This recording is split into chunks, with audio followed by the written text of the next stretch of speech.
Dear friends and colleagues, welcome back to the Mangano Digital Academy. Welcome back to the Essentials of Digital Dentistry. In this short lecture, I will show you how to plan correctly an implant inside a guided surgery software. And I will show you how we proceed usually every day in our dental clinic when planning dental implants, because in our clinic we use guided surgery in every single case, not only in the full arch cases, not only in complex cases, but also in very easy cases, in everyday cases, to the single implant, the multiple implants. So let's go through this short lecture. We are talking about planning, of course. We are talking about the second phase of digital dentistry. After the data acquisition, we need to plan everything properly inside a software, in this case a guided surgery software. So once again, we need to acquire our data using different scanners, the cone-beam computed tomography and the intraoral scanner in this case. Then we can go from real to virtual. We go inside the guided surgery software and we plan our implants inside this software, and then we can go through the production phases when once again we go from the virtual to the real using milli-unit 3D printer in this case and selective laser melting in this case in particular, and then to the surgery, the clinical application. So implant planning, how to plan your implant at best. It's a question that sometimes it's very difficult to answer, because implant planning is not at all trivial, and it's key for the final success of the treatment. In digital dentistry, we need to spend all time planning, and we have to be totally satisfied by our plan before to go to the surgery. Otherwise, we will have trouble. So let's spend the proper time when planning, consider everything, all the possible aspects, and do it at your best, because after all the results will depend by the time spent during the planning, during this phase. That is key. This is how we work, as I told you in the previous lecture, now with guided surgery. Once again, this slide reflects our way to work. We have a scan phase in the case of guided surgery. We have a cone-beam computed tomography and an intraoral scan of our patient. We use 99% of the time intraoral scanner as a source of standard tessellation language files.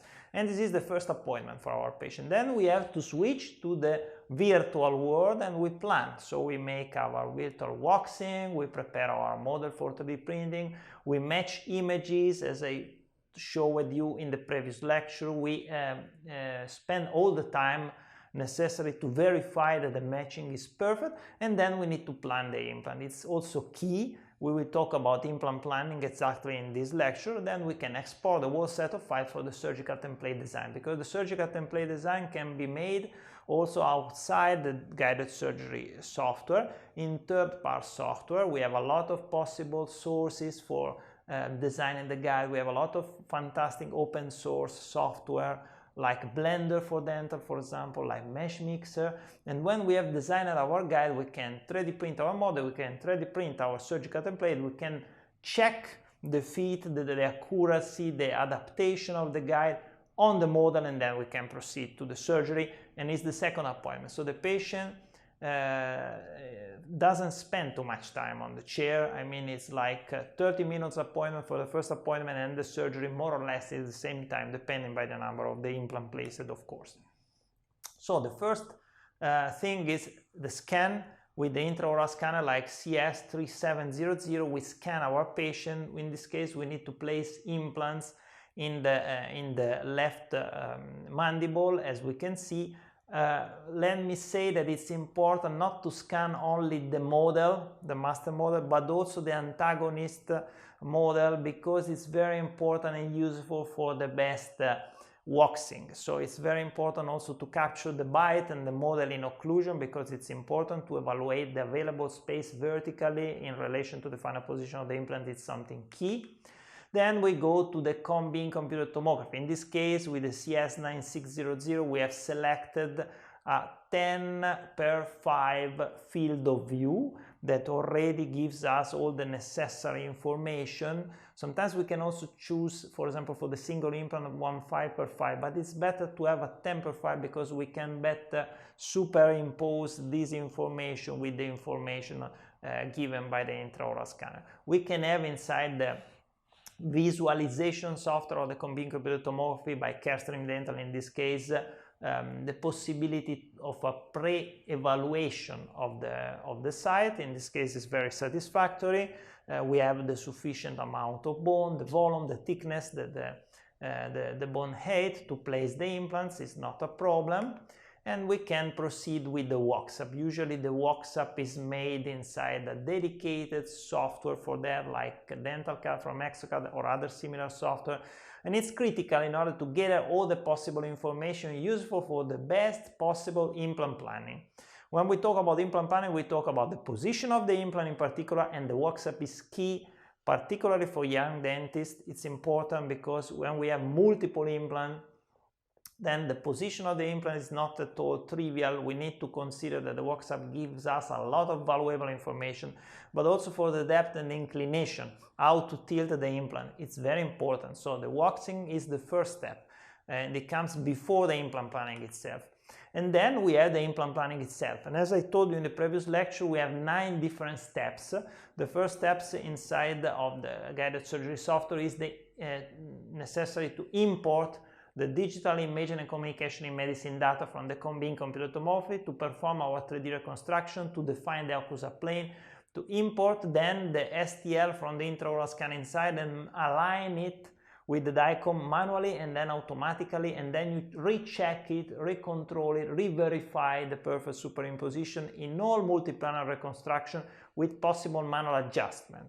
After this, after you have verified all these steps, the perfect alignment, the perfect superimposition of the model, then you can start with the planning, the real planning of the implant, importing the wax-up, drawing the inferior alveolar nerve in the case of the mandible, of course, and then planning your implants. So the plan of the implants is key, as well as the alignment of the different data.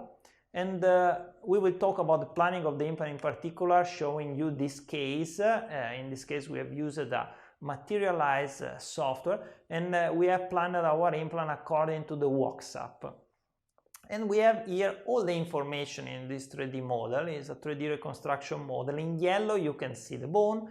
In red, you can see the model from the intraoral scan that has been already, adjusted, eliminating, in this case, every possible undercut using the software Exocad. And then we have the 2 implants, in this case, with the 2 different positions, in blue and in red, once again.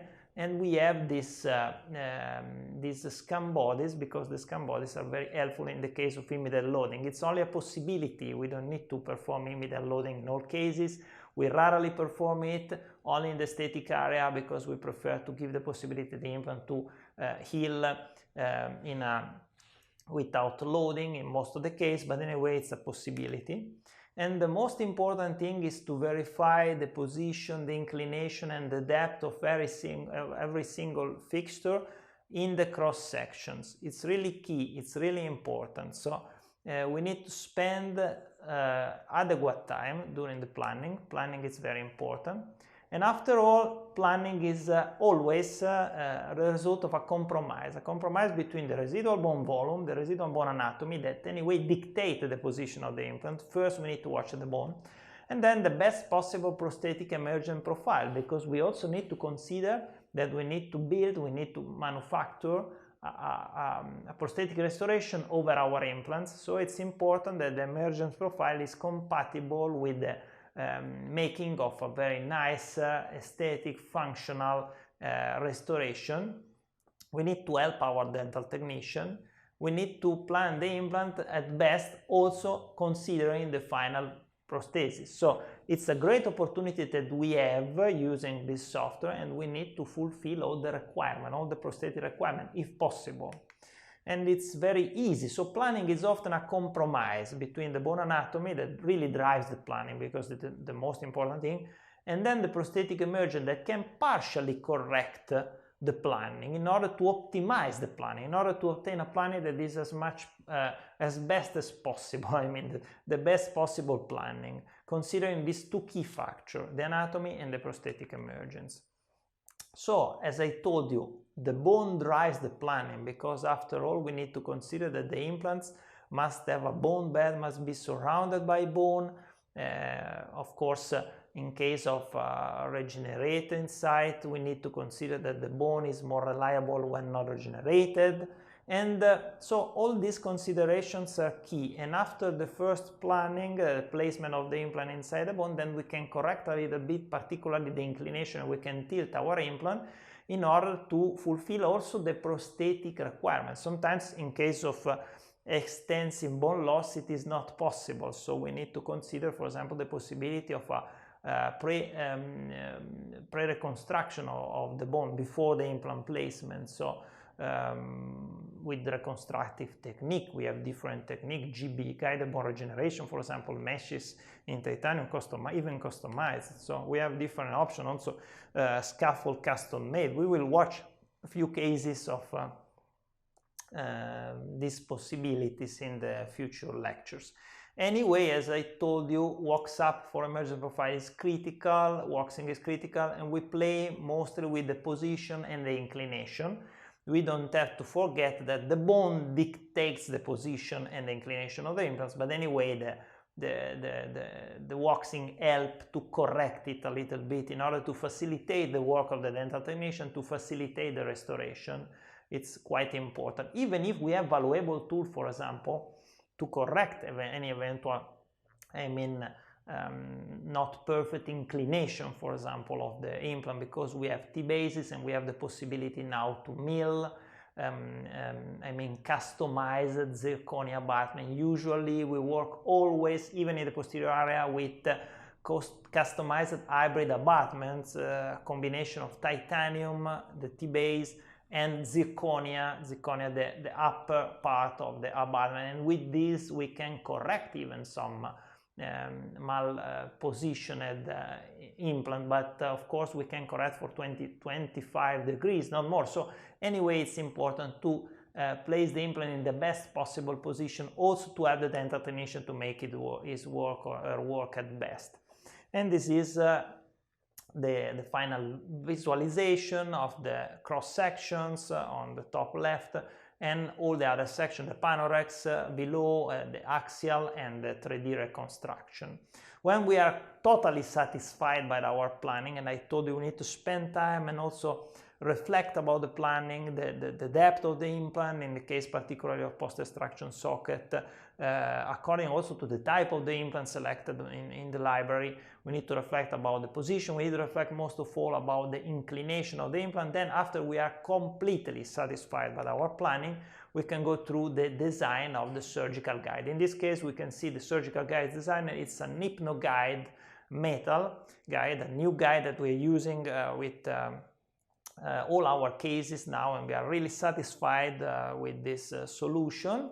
And as we can see, there are two views, prospectical views of the HypnoGuide, and it's very easy to use these guides, because these guides don't need stop, they don't need reducer, they are in metal, they are based on this cylinder, and there's also a PIC polyether ketone part inside this cylinder usually. And all these guides are designed according to the standard drills used by the surgeon for the standard surgery. We are not using any dedicated kit with long drills. We use standard drills, not long drills, and everything is really easy. This is the making of this guide. As you can see, we have 4 guides, because we have a guide exclusively for the pilot drill, then a guide for, in this case, the drill for the second drills. Then we have a guide for the third drills and a guide for the 4th drills, and then we can place the implant manually, not through the guide but conventionally. So the guides are made by selective laser melting, selective laser sintering, and the polyether ketone is inside in order to avoid that the drill can be damaged during the work. it's very important to check the adaptation of the guide, the stability of the guide on the model before to proceed with surgery. And why the model is open there? Because in this case we decided to proceed with an open flap surgery. One of the main limitations with guided surgery now is the conventional type of guide is that it's almost impossible to work open flap. So you are forced to work flapless, but when you work flapless, you sacrifice a lot of keratinized mucosa, and I don't like it because keratinized mucosa is really important. It's like a sort of insurance for the long-term survival and success of our implants. So I don't want to remove any keratinized mucosa in most of the cases, and HypnoGuide helps you to work open flap, minimally invasive. Also, this cylinder helps you to help the surgeon to keep the flap open. And the only advantage is that you don't have to care about the position, inclination, and depth of the implant because you simply have this by the guide. And this is how it works. This has the pre-clinical images exactly before the surgery. And here how it goes. The surgeon opens a flap, then after you have opened a flap, you position the guide. The guide is very stable because it combines a particular design, very elegant, very thin, that does not create any problem to the surgeon, combining this nice design with also a very good stability given by the material itself because it's porous, this metal, and then we can proceed with the surgery. It's quite easy. I mean, the preparation proceed according to the different guides. We have 4 guides. Each guide is dedicated entirely to one drill. So we have the pilot drill, then the different kind of drills. In this case, the implant was an any-ridge implant by the Megagen, and so we planned to place implants of different diameter. As you can see here, this is the preparation. You can check the preparation, you can check everything, and then you can place the implant manually, not through the guide. Of course, there is the possibility for the immediate loading to place the implant also using an index in order to facilitate the immediate loading. But if you don't plan to make any, immediate loading, then it's better to place the implant conventionally and not through the guide because you don't, have problem with the potential problem with the contamination of the implant surface. And at the same time, you can control the torque during the insertion of the implant because usually with conventional guides, it's not so easy to control the torque. So this is quite important. Here are the implants placed slightly subcrestally. Here are the healing abutment and then the suture. And as you can see, we didn't sacrifice any keratinized mucosa at all. So everything worked very well, fast and smooth, and in a very conventional way. The only different thing is that the position of the implants is in the inclination, the depth are given by the guide. So we don't have to care about it because the guide does it for us. So thank you very much for your kind attention.